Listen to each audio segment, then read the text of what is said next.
ഓം ശ്രീ ഗുരുഭ്യോ നമ. അമ്മയുടെ യുവതിയും ഭാര്യയുമായ ഒരു പക്വത. ചെറിയ കാരണങ്ങൾ പെട്ടെന്ന് അസ്വസ്ഥയാകും. തൻ്റെ സ്വഭാവം ശരിയല്ലെന്ന് അവർക്കറിയാം.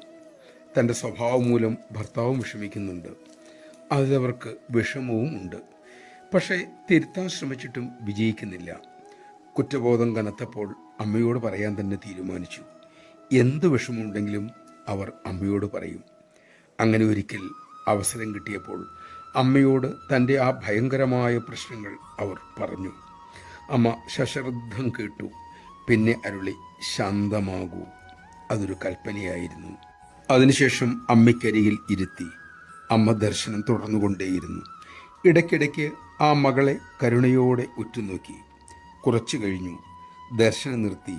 ആ മകളുടെ കണ്ണിൽ ഉറ്റുനോക്കി അമ്മ പറഞ്ഞു, ഈ നിമിഷം മുതൽ എപ്പോൾ നിനക്ക് ദേഷ്യം തോന്നുന്നുവോ അപ്പോൾ അമ്മ നിന്നെ ഇടതടവില്ലാതെ നിരീക്ഷിക്കുകയും നോക്കി പുഞ്ചിരിക്കുകയും ചെയ്യുന്നത് ഭാവനയിൽ കണ്ടുകൊള്ളൂ.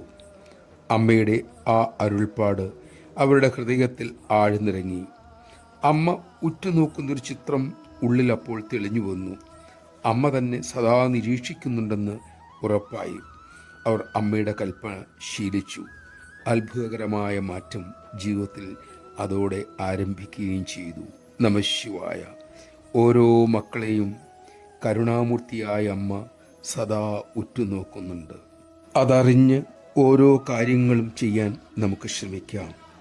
അതിനായി കരുണാമയിയായ പ്രേമമയിയായ അമ്മ നമ്മെ അനുഗ്രഹിക്കട്ടെ.